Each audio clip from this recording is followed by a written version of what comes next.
Good morning. ప్రభువైన యేసుక్రీస్తు వారి పరిశుద్ధ నామములో అందరికీ శుభాలు. ఈరోజు మన అనుదిన ఆత్మీయ ఆహారంగా ప్రసంగి గ్రంథము 11వ అధ్యాయం 10వ వచనాన్ని ధ్యానించుకుందాం. లేత వయస్సును నడిప్రాయమును గతించిపోయినవి గనుక నీ హృదయములో నుండి వ్యాకులమును తొలగించుకొనుము, నీ దేహమును చెరుపు దాన్ని తొలగించుకొనుము. ఇక్కడ భక్తుడైనటువంటి సొలొమోను చెప్తున్న సత్యం ఏంటంటే, మన జీవితంలో పాపం అనేది బాల్యంలోనూ లేత వయసులోనూ నడిప్రాయంలోనూ చాలా విపరీతంగా మనల్ని శోధిస్తూ ఉంటుంది. అయితే బాధకరం ఏంటంటే, ఆ శోధించే పాపము ఆ యొక్క యవన వయసులో శోధిస్తే ఆ యవన వయసులో దాన్ని మనం జయించాలి. ఒకవేళ బాల్యంలో శోధిస్తే బాల్యంలో జయించాలి. కానీ అనేక మంది జీవితాల్లో బాల్యంలో ప్రారంభమైన పాపము లేక యవన వయసులో బలహీనత ఏదైతే పరిచయం అవుతుందో చచ్చేంత వరకు, వృద్ధ వయసు వచ్చిన తర్వాత కూడా దానిలోంచి బయటికి రాలేని బలహీనమైన స్థితిలో అనేక మంది ఉంటాం. కానీ ఈరోజు వాక్యం చెప్తున్న మాట ఏంటంటే, నీ లేత వయస్సును నడిప్రాయమును గతించిపోయినవి.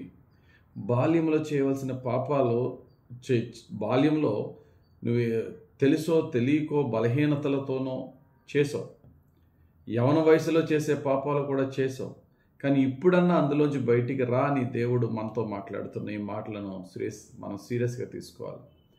నీ దేహమును చెరిపేది ఏంటి? అది ఏ వ్యసనం, అది ఏ అలవాటు, అది ఏ బలహీనత, అది తీసేసుకుంటున్నారు. ఇప్పుడు మన ప్రసంగి గ్రంథం 11వ అధ్యాయం 10వ వచనంలో చదివాం. ప్రసంగి గ్రంథం 12వ అధ్యాయం 2వ వచనంలో నీ బాల్య దినమందే దేవుని దగ్గరికి రా అన్నది. ప్రసంగి గ్రంథం 11వ అధ్యాయం 9వ వచనంలో యవ్వనుడా నీ యవ్వనంలో ప్రతి కార్యాన్ని బట్టి దేవుడు తీర్పు తీర్చాడు జాగ్రత్త అని యవనస్తుల గురించి రాయబడి ఉంది. దాని తర్వాత 10వ వచనంలో నీ పెద్ద వయసులో అయినా సరే రా, దేవుడు ఆహ్వానిస్తున్నాడు మనల్ని. బాల్యంలోనే నువ్వు నాకు ప్రీతికరంగా మారుతావా? యవ్వనంలో మారుతావా?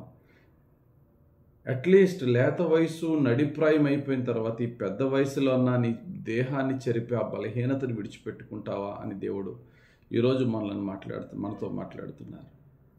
యేసయ్యను అడుగుదాం, ప్రభువా నా బాల్యంలో ప్రారంభమైన ఈ పాపము యవన వయసులో కొనసాగించాను, మధ్య వయసులో కొనసాగిస్తూ అయా వృద్ధ వయసులో కూడా నేను ఇందులోంచి బయటికి రాలేని బలహీనతతో ఉన్నాను.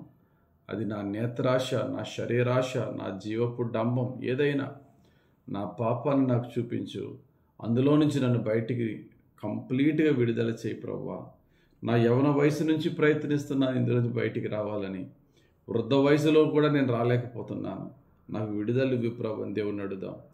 నీ దేహాన్ని చెరిపే దేన్నైనా నీలోంచి తీసేయని వాక్యం చెప్తున్న విధంగా మన దేహాన్ని మాత్రమే కాదు, మన మనస్సును, మన హృదయాన్ని చెరిపే ప్రతిదీ ప్రభు పాదాలు ఎదుట పెడదాం.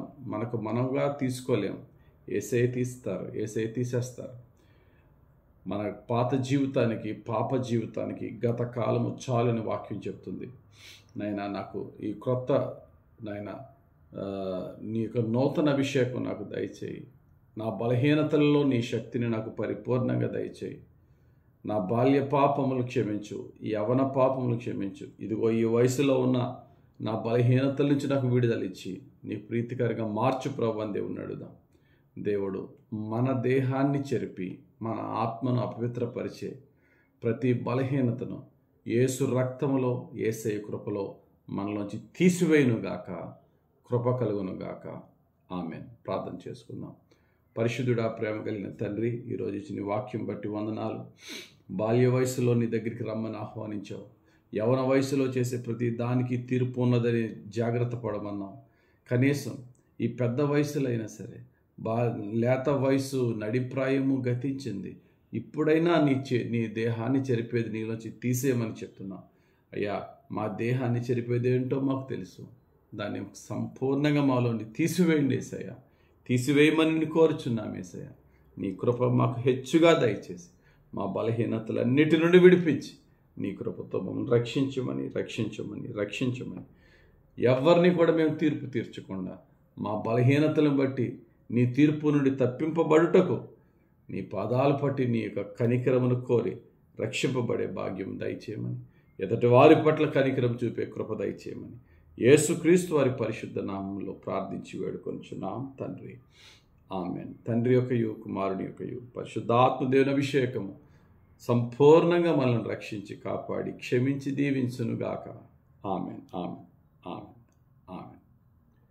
God bless you. Have a very blessed day.